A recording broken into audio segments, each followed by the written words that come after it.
Parliament തെരഞ്ഞെടുപ്പിൽ ഉറപ്പായ പരാജയം മണത്തറിഞ്ഞ് കരുനാഗപ്പള്ളി എംഎൽഎയുടെ നേതൃത്വത്തിൽ സഹതാപ വോട്ടുകൾ നേടാൻ UDF നടത്തിയ നീചപ്രവൃത്തിയാണ് കരുനാഗപ്പള്ളിയിൽ കൊട്ടിക്കലാശത്തിനിടെ ഉണ്ടായതെന്ന് CPM സംസ്ഥാന സെക്രട്ടറി MV ഗോവിന്ദൻ മാസ്റ്റർ പറഞ്ഞു. കേസിൽ നിന്ന് രക്ഷപ്പെടാനാണ് ജുഡീഷ്യൽ അന്വേഷണമെന്ന ആവശ്യവുമായി UDF രംഗത്തെത്തിയത്. അത് നടക്കില്ലെന്നും അദ്ദേഹം പ്രതിഷേധ സംഗമം ഉദ്ഘാടനം ചെയ്തുകൊണ്ട് പറഞ്ഞു.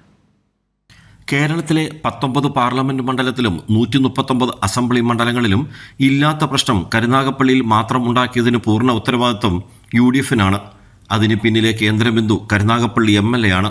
MLA വധിക്കാൻ ശ്രമിച്ചുവെന്ന് പറഞ്ഞ് കേരളത്തിലുടനീളം UDFന് അനുകൂല സാഹചര്യമുണ്ടാക്കാൻ അവർ പദ്ധതി തയ്യാറാക്കി.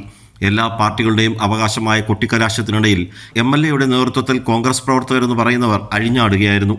എന്നിട്ട് സഹതാപ വോട്ടുകൾ നേടാൻ സാമൂഹ്യ മാധ്യമങ്ങളെയും ഉപയോഗിച്ച് GBLCN തന്ത്രങ്ങളിലൂടെയും ശ്രമിച്ചു. LDFന് ലഭിക്കുന്ന വമ്പൻ വിജയത്തെ തടയിടാനും അതുവഴി വോട്ടുകൾ നേടാനുമാണ് UDF ശ്രമിച്ചതെന്നും MV ഗോവിന്ദൻ മാസ്റ്റർ പറഞ്ഞു. ഒന്നും ചെയ്യാനാവാത്ത ഒരു MLA, ആ MLAയുടെ ഇന്നത്തെ അവസ്ഥയിൽ മുന്നോട്ടേക്ക് പോയാൽ വരാൻ പോകുന്ന പാർലമെന്റ് തെരഞ്ഞെടുപ്പിനേക്കാളും അവർ കാണുന്നത് അടുത്ത അസംബ്ലി തെരഞ്ഞെടുപ്പാണ്. ആ അസംബ്ലി തെരഞ്ഞെടുപ്പിൻ്റെ സ്ഥിതി വളരെ ദയനീയമാവുമെന്ന ചിത്രം വന്നപ്പോൾ MLAക്ക് ഒരു സഹതാപം നേടണം. എങ്ങനെയാണ് സഹതാപം നേടാനാവുക? അതിന് ഇവരുടെ എല്ലാം കയ്യിൽ ഒരുപാട് ഇതുപോലുള്ള കോൺഗ്രസിൻ്റെ നേതാക്കന്മാർക്ക് ചില ചെപ്പിടി വിദ്യകളുണ്ട്.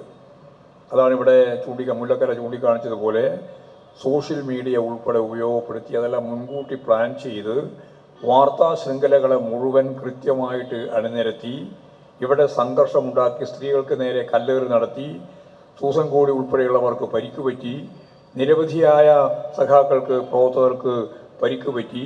മുമ്പന്തിയിൽ സ്ത്രീകളാണ് ഉണ്ടായത് എന്നുകൊണ്ടാണ് ഇങ്ങനെയെങ്കിലും രക്ഷപ്പെട്ടത്. ഇല്ലെങ്കിൽ ഇതിനേക്കാൾ ഗൗരവകരമായ അക്രമത്തിൻ്റെ ഭാഗമായ പരിക്ക് ഇടതുപക്ഷ ജനാധിപത്യ മുന്നണി പ്രവർത്തകർക്ക് ഏൽക്കേണ്ടി വരുമായിരുന്നു. ആ പരിക്കെല്ലാം ഏൽക്കുന്ന സന്ദർഭത്തിൽ MLA ഒരു നാടകത്തിൻ്റെ ഭാഗമായിട്ട് എന്നെ കൊല്ലാൻ ശ്രമിച്ചു എന്ന വാർത്ത ബോധപൂർവ്വം കെട്ടിച്ചമച്ചുണ്ടാക്കി. UDFകാരാണ് കടന്നാക്രമണം നടത്തിയെന്ന് പകൽ വെളിച്ചം പോലെ വ്യക്തമായിട്ട് എന്തിനാണ് ജുഡീഷ്യൽ അന്വേഷണം? ഇടതുപക്ഷ ജനാധിപത്യ മുന്നണി പ്രവർത്തകർക്കെതിരെയും പോലീസ് കേസെടുത്തിട്ടുണ്ട്. കേസ് കണ്ട് ഭയന്ന് പിന്മാറുന്നവരല്ല LDF പ്രവർത്തകർ. കേസും വിചാരണയും ജയിൽവാസവും കൊടിയ പീഡനവും അനുഭവിച്ചു തന്നെയാണ് ഇടതുപക്ഷം ജനങ്ങൾക്കായി പ്രവർത്തിച്ചു വരുന്നതെന്നും MV ഗോവിന്ദൻ മാസ്റ്റർ പറഞ്ഞു. LDF മണ്ഡലം പ്രസിഡന്റ് MS താര അധ്യക്ഷയായിരുന്നു. സെക്രട്ടറി PK ബാലചന്ദ്രൻ, CPIM കൊല്ലം ജില്ലാ സെക്രട്ടറി സുദേവൻ, സംസ്ഥാന കമ്മിറ്റി അംഗം സൂസൻ കോടി, CPI സംസ്ഥാന എക്സിക്യൂട്ടീവ് അംഗം മുല്ലക്കര രത്നാകരൻ തുടങ്ങിയവർ പങ്കെടുത്തു. കൈരളി ന്യൂസ്, കൊല്ലം.